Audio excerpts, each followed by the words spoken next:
जय हिंद, वंदे मातरम। प्यारे साथियों और सभी साथियों को मेरा प्यार भरा नमस्कार। स्वागत करता हूं आप सभी का आज की क्लास में। और आज साथियों हम टेस्ट नंबर 7 हल करने वाले हैं। हिंदी साहित्य का इतिहास हम पढ़ रहे हैं और आज नंबर टेस्ट 7 है। दूसरी बात साथियों, संपूर्ण हिंदी साहित्य के साहित्य को हम 20 टेस्टों में समाहित करने की कोशिश करेंगे। दूसरी बात, टॉपर क्लासेस पे इस चैनल का जो नाम है टॉपर क्लासेस, उस पर संपूर्ण कोर्स निःशुल्क चल रहा है। और आज के जो प्रश्न है साथियों और आने वाले जितने भी प्रश्न होंगे वो सभी एग्जाम पैटर्न पर आधारित होंगे। और इस टेस्ट की आपको प्रत्येक लाइन ज़रूर से ज़रूर याद करनी है साथियों। ऐसा नहीं है कि आप इनको छोड़ दें।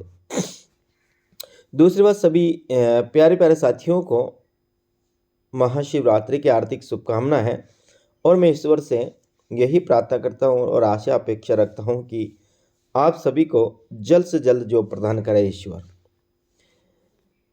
देखिएगा प्रिय साथियों, आज का जो पहला प्रश्न है किस प्रकार का प्रश्न है। बहुत ही शानदार प्रश्न मैंने इसमें समाहित करने की कोशिश की है साथियों। निम्न को सुमेलित कीजिए। यहाँ पर अपन को साथियों सुमेलित करना है। भ्रमर गीत, भंवर गीत, भ्रमरदूत, उद्धव शतक और प्रिय प्रवास। आगे रचना है साथियों और पीछे रचयिता का नाम है। यानी इनको सुमेलित करना है। कौन सी रचना सुमेलित नहीं है या फिर इनको सुमेलित कीजिए साथियों। भ्रमर गीत सूरदास, भंवर गीत नंददास, भ्रमरदूत सत्यनारायण कविरत्न, उद्धव शतक जगन्नाथ दास रत्नाकर और साथियों प्रिय प्रवास अयोध्या सिंह उपाध्याय हरिओद। तो पहली बात तो साथियों यहाँ जितनी भी रचना है सभी सुमेलित है। आप इसको याद करिएगा कि भ्रमर गीत है सूरदास की रचना है, भंवर गीत है नंददास की है, भ्रमरदूत है सत्यनारायण कविरत्न की है और उद्धव शतक जगन्नाथ दास रत्नाकर की है और प्रिय प्रवास अयोध्या सिंह उपाध्याय हरिओद का है, जो 1914 में प्रकाशित हुआ था। इसे हिंदी खड़ी बोली का प्रथम महाकाव्य माना जाता है प्रिय प्रवास को। ध्यान रखिएगा साथियों। तो भ्रमर गीत सूरदास की, भंवर गीत नंददास का और भ्रमरदूत सत्यनारायण कविरत्न का और उद्धव शतक जगन्नाथ दास रत्नाकर का और प्रिय प्रवास अयोध्या सिंह उपाध्याय हरिओद का साथियों सभी सुमेलित हैं। और मैंने साथियों ये बिंदु आपको खासकर याद रखना है। क्या है, इस जो चैनल पर आप पढ़ रहे हैं इस चैनल का नाम टॉपर क्लासेज है। इसमें हिंदी व्याकरण, हिंदी साहित्य, काव्य शास्त्र, शिक्षण विद्या बिल्कुल निःशुल्क पढ़ाई जाएगी सर। यानी कि बिल्कुल निःशुल्क पढ़ाई जा रही। अभी साथियों 2 टॉपिक चल रहा है अपना, हिंदी व्याकरण और हिंदी साहित्य। एक क्लास हिंदी साहित्य की चल रही है तो एक क्लास हिंदी व्याकरण की चल रही है। चैनल पर पहली बार हो तो सब्सक्राइब जरूर करिएगा प्रिय साथियों और बेल आइकन दबाकर ऑल पर क्लिक ज़रूर करें ताकि हर क्लास आपके पास पहुंच सके साथियों। वीडियो को लाइक और शेयर जरूर करिएगा। ये मैं आपसे आशा और अपेक्षा दोनों रखता हूं कि आप वीडियो को इतना शेयर करेंगे साथियों कि प्रत्येक विद्यार्थी के मोबाइल में यह वीडियो पहुंचना चाहिए साथियों। वो आप व्हाट्सएप, ट्विटर, टेलीग्राम किसी के भी माध्यम से इसे शेयर करिए साथियों, लेकिन इसको अधिक से अधिक जरूर शेयर करिएगा। बात करते हैं आगे। दूसरा प्रश्न है कि प्रेम वाटिका, दान लीला और अष्टयाम किसकी रचना है। 3 रचना है साथियों। एक प्रेम वाटिका, एक दान लीला और एक अष्टयाम किसकी रचना है। नंददास, रसखान, रहीम अथवा आचार्य देव की साथियों। तो ध्यान रखें 3 रचना है, प्रेम वाटिका, दान लीला और अष्टयाम। ये तीनों रचना साथियों किसकी है। तीनों ही रचना रसखान की है साथियों। ध्यान रखिए रसखान की तीनों रचना है। अब रसखान के विषय में साथियों ध्यान से देखिएगा क्या लिख रखा है। पहली बार रसखान के गुरु का नाम गोस्वामी विठलनाथ था। यह ध्यान रखनी है कि रसखान के गुरु का क्या नाम था। तो रसखान के गुरु का नाम गोस्वामी विठलनाथ बताया जाता है साथियों। प्रेम वाटिका में राधा कृष्ण को मालिन और माली मानकर प्रेम तत्व का निरूपण किया गया है। दान लीला 11 छंदों का लघु प्रबंध काव्य है जिसमें राधा कृष्ण का संवाद वर्णित है। अष्टयाम में भी श्री कृष्ण के प्रातःकाल जागरण से रात्रि शयन तक की दिनचर्या का वर्णन है। आचार्य शुक्ल ने रसखान को प्रेमजीव तथा डॉक्टर नगेन ने स्वच्छंदवादी काव्यधारा का जनक माना है स्वच्छंदवादी काव्यधारा का जनक माना है। ध्यान रखना, पहले बात तो रसकान के गुरु का नाम बताया जाता है साथियों, गोस्वामी विठलनाथ इनके गुरु का नाम बताया जाता है। और प्रेम वाटिका इनकी रचना, जिसमें राधा और कृष्ण को मालिन और माली मानकर प्रेम तत्व का निरूपण किया गया है। दानलीला 11 छंदों का लघु प्रबंध काव्य है, जिसमें राधा कृष्ण का संवादों का वर्णन है। अष्टयाम श्री कृष्ण के प्रातःकाल से लेकर रात्रि शयन तक की दिनचर्या का वर्णन किया गया अष्टयाम में। और आचार्य शुक्ल ने रसकान को प्रेमी जीव कहा है और डॉक्टर नगेंद्र ने इन्हें स्वच्छंदवादी काव्यधारा का जनक माना है साथियों। आगे बात करते हैं, अगला प्रश्न अपने पास आता है, निम्न में से कृष्ण भक्ति काव्य की विशेषता नहीं है। कृष्ण की बाल लीला और प्रेम लीला का वर्णन, प्रेम भक्ति की प्रधानता, ब्रजभाषा की प्रधानता, श्रृंगार और प्रेम रस का वर्णन। कौन सी नहीं होगी साथियों, बताइए, सोचिएगा और जवाब दीजिएगा, इसमें से कौन सी नहीं होगी। देखो, कृष्ण काव्य की विशेषता बात करते हैं, कृष्ण काव्यधारा की बात करते हैं, तो इसमें भगवान की केवल बाल लीला और कृष्ण लीला का ही वर्णन हुआ साथियों। इसके बाद हिंदी साहित्य में भगवान श्री कृष्ण की और लीलाओं का वर्णन नहीं हुआ। प्रेम भक्ति की प्रधानता है साथियों, ये बिल्कुल सही है, इनमें प्रेम और भक्ति की प्रधानता है। ब्रजभाषा की प्रधानता है साथियों, बिल्कुल ब्रजभाषा की प्रधानता है। डी में बात करते हैं श्रृंगार और प्रेम रस का वर्णन साथियों। तो देखिए, यह श्रृंगार है, ये तो श्रृंगार रस तो होता है, लेकिन साथियों प्रेम रस नहीं होता है। ध्यान रखें, ऐसे जो चतुराई से प्रश्न बनाए जाते हैं, ऐसे जो ऑप्शन दिया जाते हैं साथियों, उनका ध्यान रखना, ये प्रेम नाम का कोई रस नहीं होता है। यह श्रृंगार और वात्सल्य रस का साथियों न्याय होगा। श्रृंगार और वात्सल्य रस का वर्णन है, तो ये सही होता साथियों, अपना न्याय क्या होगा, डी। श्रृंगार रस का तो वर्णन है, लेकिन प्रेम रस नहीं होता है, यह प्रेम तत्व होता तो साथियों सही होता। श्रृंगार रस और प्रेम तत्व का वर्णन, तो ये बिल्कुल करेक्ट आंसर होता, लेकिन यह प्रेम रस दे रहा था साथियों, इसलिए साथियों यहाँ ये ऑप्शन सही नहीं है। अगला है, मीरा को भक्ति के तपोवन की शकुंतला किसने कहा है? पंत प्रसाद निराला अथवा महादेवी वर्मा ने। यानी कि मीराबाई जो मध्यकाल में स्त्री मुक्ति की आवाज़ बनकर उभरी थी साथियों, उनको भक्ति के तपोवन की शकुंतला किसने कहा है? पंत ने, प्रसाद ने, निराला ने अथवा महादेवी वर्मा ने। यानी कि सुमित्रानंद पंत ने, जयशंकर प्रसाद ने और सूर्यकांत त्रिपाठी, निराला ने अथवा महादेवी वर्मा ने, किसने साथियों मीरा को भक्ति के तपोवन की शकुंतला कहा? तो अपना आंसर क्या होगा? ए अपना सही आंसर होगा, पंत यानी सुमित्रानंदन पंत साथियों। आगे बात करते हैं मीरा के बारे में प्रिय साथियों, ध्यान से देखिए। मीरा को हिंदी की प्रथम कवयित्री माना जाता है। मीरा को हिंदी की प्रथम कवयित्री माना जाता है। राजस्थान के मरुस्थल की मंदाकिनी भी इन्हें कहा जाता है। राजस्थान के मरुस्थल की मंदाकिनी भी मीरा को ही कहा जाता है। वेदना अनुभूति इनकी कविता का प्रमुख स्वर है। इसके मीरा के काव्य की यदि प्रमुख विशेषता पूछी जाए साथियों आपसे एग्जाम में, तो ध्यान रखना, वेदना अनुभूति ही इनकी कविताओं की प्रमुख स्वर है, कविताओं की प्रमुख विशेषता है। मीरा के विषय में कहा जाता है कि मीरा मध्यकाल में स्त्री मुक्ति की आवाज़ बनकर उभरी थी। और आचार्य शुक्ल ने इनकी कृतियों की संख्या कितनी मानी है? 4। पहले बात, मीरा को हिंदी की प्रथम कवयित्री माना जाता है। राजस्थान के मरुस्थल की मंदाकिनी माना जाता है। वेदना अनुभूति इन काव्य का प्रमुख स्वर है। और मीरा के विषय में कहा जाता है कि मीरा मध्यकाल में स्त्री मुक्ति की आवाज़ बनकर उभरी थी। और आचार्य शुक्ल ने इनकी कृतियों की संख्या 4 मानी है। कौन कौन सी? गीत गोविंद की टीका, नरसिंजीरो, मायरो, राग गोविंद और राग सोहटा। गीत गोविंद की टीका, नरसिंजीरो, मायरो, राग गोविंद और राग सोहटा, इन 4 रचना आचार्य रामचंद्र शुक्ल के अनुसार 4 रचना इनकी प्रमाणिक मानी जाती है। इनकी 4 रचना मानी जाती है।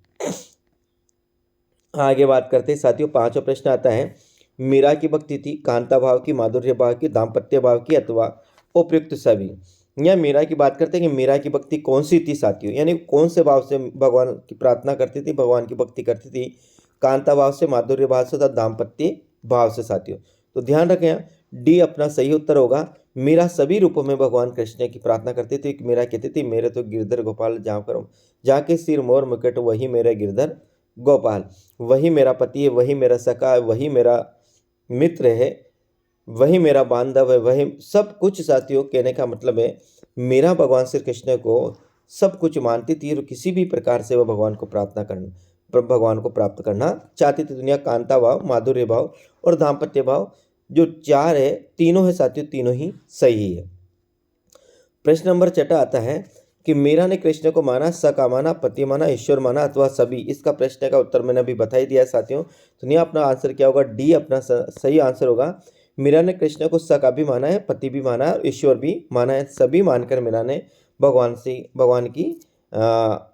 की भक्ति की और अंत में भगवान को प्राप्त कर लिया साथियों। अगला आता है, मीरा एवं रसखान किस संप्रदाय से दीक्षित थे? निम्बार्क संप्रदाय से, राधा वल्लभ संप्रदाय से, गौड़ीय संप्रदाय से अथवा निरपेक्ष संप्रदाय। गौड़ीय संप्रदाय साथियों, यह आएगा गौड़ीय संप्रदाय। कौन से संप्रदाय से संबंधित थे? कौन? एक मीरा और रसखान। निम्बार्क संप्रदाय से थे या राधा वल्लभ संप्रदाय से थे या गौड़ीय संप्रदाय से थे या निरपेक्ष? निरपेक्ष संप्रदाय का मतलब है साथियों किसी भी संप्रदाय में नहीं होना, यानी संप्रदाय से तटस्थ रहना। ये निरपेक्ष कोई किसी के द्वारा चलाए गए संप्रदाय नहीं, निरपेक्ष एक नाम है साथियों। निरपेक्ष संप्रदाय उसे कहा जाता है कि कोई भी किसी भी संप्रदाय में नहीं होता है, उसे निरपेक्ष संप्रदाय यानी कि संप्रदाय मुक्त कर दिया जाता है। तो यहाँ पर जो अपना आंसर क्या होगा? निरपेक्ष संप्रदाय। यानी कि मीरा और रसखान किसी भी संप्रदाय में दीक्षित नहीं हुए साथियों, तो ये इनको निरपेक्ष संप्रदाय का भी माना जाता है, यानी कि डी अपना सही आंसर होगा। प्रश्न नंबर 8 की बात करते हैं। किसके विषय में कहा जाता है कि वह विद्यापति के पदों को गाते गाते मूर्छित हो जाते हैं? रामानंद, निम्बार्काचार्य, मध्वाचार्य अथवा चैतन्य महाप्रभु। इनमें से वो कौन है साथियों जिनके विषय में ऐसा कहा जाता है कि वह विद्यापति के पदों को इतना तन्मय होकर गाते थे कि वह गाते गाते मूर्छित हो जाते थे साथियों? तो यहाँ पर अपना आंसर क्या होगा बताइएगा साथियों। देखिए ये दो तो साथियों विद्यापति के पहले के और शायद मध्वाचार्य भी विद्यापति के पहले के हैं। अपने पास क्या आता है साथियों? अपने पास बताए चैतन्य महाप्रभु। तो यहाँ अपना जो आंसर होगा डी होगा, चैतन्य महाप्रभु, जिन्हें साथियों गौरांग भी कहा जाता है। गौरांग भी कहा जाता है, इन्हें गौरचंद भी कहा जाता है। क्या साथियों? गौरचंद भी कहा जाता है, क्योंकि साथियों अत्यधिक गौर थे इसलिए इनको गौरचंद कहा जाता है। और तो यहाँ पर जो विद्यापति के जो पद थे उनको चैतन्य महाप्रभु इस प्रकार से भाव विभोर होकर गाते थे, इतने साथियों वो गाते गाते मूर्छित हो जाते। तो अपना आंसर क्या होगा? डी अपना सही आंसर होगा। प्रश्न बात करते हैं 9वां की साथियों। छद्मवेश में अकबर किन के पद सुना करता था? तानसेन के, मीरा के, विद्यापति के अथवा स्वामी हरिदास के? बताइएगा। छद्मवेश में यानी कि वेश बदल कर अकबर किनके पद सुना करता था या किनके पद सुनने मथुरा आया करता था? तो तानसेन तो उसके दरबार में ही था साथियों। मीरा अकबर के पहले की है, विद्यापति भी अकबर के पहले के हैं। तो यहाँ पर जो अपना आंसर क्या होगा? स्वामी हरिदास, जिसने हित हरिवंश संप्रदाय की स्थापना की साथियों। तो इनके द्वारा ही इनके द्वारा गाए गए पदों को अकबर वेश बदल कर मथुरा सुना करने आया करता था, यानी कि डी अपना सही आंसर होगा। इसके बाद बात करते हैं स्वामी हरिदास ने सखी संप्रदाय की स्थापना की। इस संप्रदाय को निम्बार्क संप्रदाय की शाखा माना जाता है। इसे रट्टी संप्रदाय भी कहा जाता है और ये अपने समय के महान संगीताचार्य थे और ये तानसेन के गुरु भी थे साथी। तानसेन के क्या थे? गुरु थे। कौन? स्वामी हरिदास। तो हरिदास ने सखी संप्रदाय की स्थापना की। इस संप्रदाय को निम्बार्क संप्रदाय की शाखा माना जाता है। इसे रट्टी संप्रदाय भी कहा जाता है और ये अपने समय के महान संगीताचार्य थे साथियों। आगे बात करते हैं। प्रश्न आता है 10वां। किस संप्रदाय में प्रेम को ही भक्ति माना गया है? राधा वल्लभ संप्रदाय, रामानंद संप्रदाय, मध्व या ब्रह्म संप्रदाय में अथवा रुद्र संप्रदाय में? किस संप्रदाय में है? ध्यान रखना कि प्रेम को ही भक्ति माना गया है। राधा वल्लभ संप्रदाय में, रामानंद संप्रदाय में, मध्व अथवा ब्रह्म संप्रदाय में अथवा रुद्र संप्रदाय में? तो यहाँ पर जो अपना आंसर होगा साथियों वो होगा राधा वल्लभ संप्रदाय। क्या होगा? राधा वल्लभ संप्रदाय में प्रेम को ही भक्ति माना गया है साथियों, यानी कि ए अपना सही आंसर होगा। अब यहाँ साथियों मैंने इन संप्रदाय को संस्थापकों को नाम लिख रखे। राधा वल्लभ संप्रदाय के संस्थापक है स्वामी हित हरिवंश। रामानंद संप्रदाय के स्वामी रामानंदाचार्य हैं। मध्व ब्रह्म संप्रदाय के संस्थापक मध्वाचार्य है। रुद्र संप्रदाय के संस्थापक विष्णु स्वामी है और निम्बार्क संप्रदाय के संस्थापक निम्बाकाचार्य है। एक बार पुनः राधा वल्लभ संप्रदाय के स्वामी हित हरिवंश, रामानंद संप्रदाय के संस्थापक स्वामी रामानंदाचार्य, ब्रह्म संप्रदाय के मध्वाचार्य, रुद्र संप्रदाय के विष्णु स्वामी और निम्बार्क संप्रदाय के साथियों निम्बाकाचार्य। आगे बात करते हैं। राधा वल्लभ संप्रदाय में राधा को कृष्ण से ऊंचा स्थान प्रदान किया गया है। दूसरी बात, इसमें प्रेम को ही भक्ति माना गया है। राधा को कृष्ण से ऊंचा स्थान दिया गया है। इसमें गद्दी सेवा का प्रावधान है। इस संप्रदाय के मंदिर में कृष्ण के साथ साथ राधा का विग्रह नहीं होता है, राधा की मूर्ति नहीं होती। ध्यान रखना साथियों, जो राधा वल्लभ संप्रदाय के जितने भी मंदिर है उसमें भगवान श्री कृष्ण के साथ राधा की मूर्ति नहीं होती है। अपितु कृष्ण के वाम भाग में वस्त्र निर्मित एक गद्दी होती है जिसमें स्वर्ण पत्र पर श्री राधा अंकित होता है। ध्यान रखना, वाम भाग, श्री कृष्ण के वाम भाग में एक वस्त्र से निर्मित गद्दी होती है जिसमें स्वर्ण पत्र पर श्री राधा अंकित होता है। स्वामी हित हरिवंश को कृष्ण की बंसी का अवतार माना जाता है। साथियों ये भी ध्यान रखना, किसको? स्वामी हित हरिवंश को कृष्ण की बंसी का अवतार माना जाता है। आगे बात करें, कृष्ण भक्ति का सर्वाधिक प्राचीन संप्रदाय कौन सा है? राधा वल्लभ संप्रदाय, रुद्र संप्रदाय, निम्बार्क संप्रदाय अथवा गौड़ीय संप्रदाय। चार संप्रदायों में सर्वाधिक प्राचीन संप्रदाय किसे माना जाता है या प्राचीनतम संप्रदाय किसे माना जाता है? किसका? कृष्ण भक्ति का। यहाँ बात करें हम कृष्ण भक्ति का सर्वाधिक प्राचीन या प्राचीनतम संप्रदाय किसे माना जाता है, तो अपना आंसर होगा ए, अपना सही आंसर होगा राधा वल्लभ संप्रदाय। साथियों ध्यान दीजिए, निम्बार्क संप्रदाय को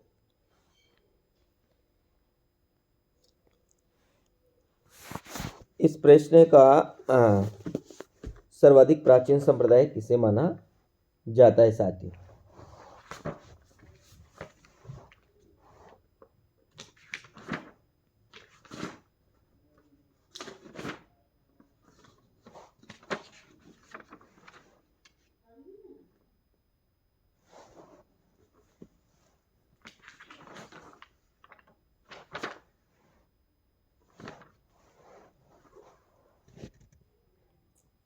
निम्बार्क संप्रदाय। साथियों इसमें कौन सा आएगा? इसमें आएगा निम्बार्क संप्रदाय, राधा वल्लभ संप्रदाय नहीं आएगा। साथियों यह ध्यान रखना, यहाँ जो अपना 11वां में जो सही आंसर होगा, 11वां का सही आंसर होगा साथियों सी, अपना सही आंसर होगा। ध्यान रखना, निम्बार्क संप्रदाय को सर्वाधिक प्राचीन संप्रदाय माना जाता है जिसकी स्थापना निम्बाकाचार्य ने की थी, यानी कि राधा वल्लभ संप्रदाय नहीं आएगा।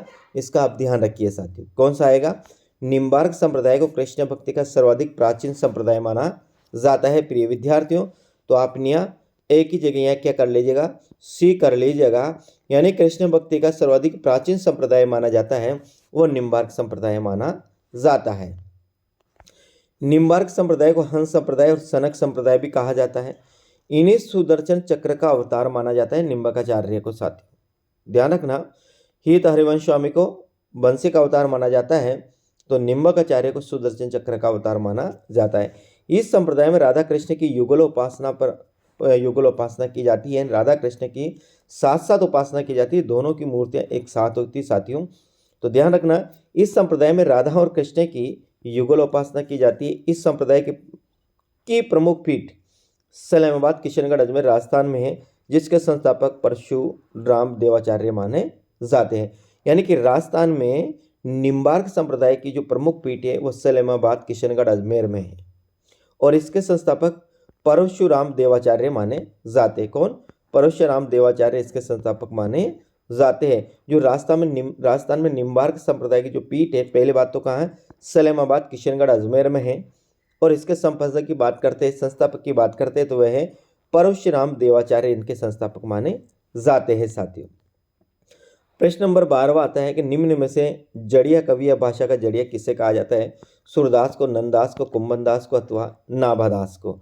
तो यहाँ जड़िया कवि और भाषा का जड़िया किसे कहा जाता है? प्रश्न अपना होगा साथियों नंददास को जड़िया कवि या भाषा का जड़िया कहा जाता है। साथियों प्रश्न नंबर 13 है, नंददास की श्रेष्ठतम रचना मानी जाती है रस मंजरी, रूप मंजरी, वीर्य मंजरी अथवा रास पंचाध्यायी। पंचाध्यायी साथियों, रास पंचाध्यायी नंददास की श्रेष्ठतम रचना मानी जाती है। कौन सी मानी जाती है? रस मंजरी, रूप मंजरी, वीर्य मंजरी अथवा रास पंचाध्यायी। तो साथियों यहाँ पर अपना सही आंसर होगा, वो होगा रास पंचाध्यायी को नंददास की कुल 15 रचना मानी जाती है साथियों। 15 रचनाओं में जो सर्वश्रेष्ठ रचना है वह रास पंचाध्यायी मानी जाती है। अगला है, अष्टचाप के कवियों में सर्वाधिक काव्यशास्त्री माने जाते हैं सूरदास, नंददास, परमानंद दास और कृष्ण दास साथियों। अष्टचाप के 8 कवि थे, 4 कवि महाप्रभु वल्लभाचार्य के थे, 4 कवि विठलनाथ के थे साथियों। 4 कवि तो किनके थे? 4 कवि महाप्रभु वल्लभाचार्य के थे और 4 कवि स्वामी विठलनाथ के थे। किसमें? अष्टचाप के कवियों में। और अष्टचाप की जो स्थापना हुई थी साथियों कब हुई थी? 1565 में हुई थी। महाप्रभु वल्लभाचार्य ने कब हुई थी? 1565 में हुई थी और महाप्रभु वल्लभाचार्य ने अष्टचाप की स्थापना की थी साथियों। इनमें 4 कवि तो थे साथियों, महाप्रभु वल्लभाचार्य के 4 कवि थे, इसमें विठलनाथ। तो महाप्रभु वल्लभाचार्य के जो 4 कवि थे साथियों उसको याद करनिएगा आप, एस, के, पी और के, और विठलनाथ के साथियों जी, एन, सी और सी। इसको आप इसे याद करिएगा। एस के पीके में कौन कौन सा आएगा? ध्यान, एस से तो सूरदास बनेगा साथियों, एस से तो सूरदास बनेगा। और इसके बाद कुंभन दास, परमानंद दास और कृष्ण दास। सूरदास, कुंभन दास, परमानंद दास और कृष्ण दास साथियों, इस प्रकार से। अब जो विठलनाथ के थे GNCC, तो एक जी से बनेगा गोविंद दास, ने से बनेगा नंद दास, सी से बनेगा साथियों चतुर्बुद्ध दास और एक सी से बनेगा चीतर स्वामी। गोविंद दास, नंद दास, चतुर्बुद्ध दास और चीतर स्वामी साथियों। इस प्रकार से अष्टचाप की स्थापना 1565 वल्लभाचार्य ने। 4 कवि किसके? 4 कवि वल्लभाचार्य के और 4 कवि किसके थे? विठलनाथ के। इनको अपन ने अभी याद किया, एस, के, पी, के, जी, एन, सी और सी। ठीक है, तो यहाँ पर भाषा सर्वाधिक काव्यशास्त्री साथियों नंददास आएगा। यदि वात्सल्य की बात करते साथियों, वात्सल्य वर्णन में, तो पहला स्थान साथियों यहाँ पर किसका आएगा? सूरदास का आएगा। और यदि काव्यशास्त्र की बात करते साथियों, सर्वाधिक काव्यशास्त्री कौन थे साथियों? तो वह यहाँ पर जो अपना आंसर होगा क्या होगा? बी यानी कि नंददास सर्वाधिक काव्यशास्त्री थे साथियों। अब बात करें, नंददास के कुल 15 ग्रंथ माने जाते हैं, जिसमें अनेकार्थ मंजरी, रस मंजरी, वीर्य मंजरी, मान मंजरी, रूप मंजरी, प्रेम बारकड़ी, श्याम सगाई, सुदामा चरित्र, सिद्धांत पंचाध्यायी, रास नहीं था, ध्यान रखना, रास पंचाध्याय राज नहीं है, भंवर गीत, रुक्मणी मंगल, दशम स्कंद, भाषा, गोवर्धन वर्णन और नंददास पदावली।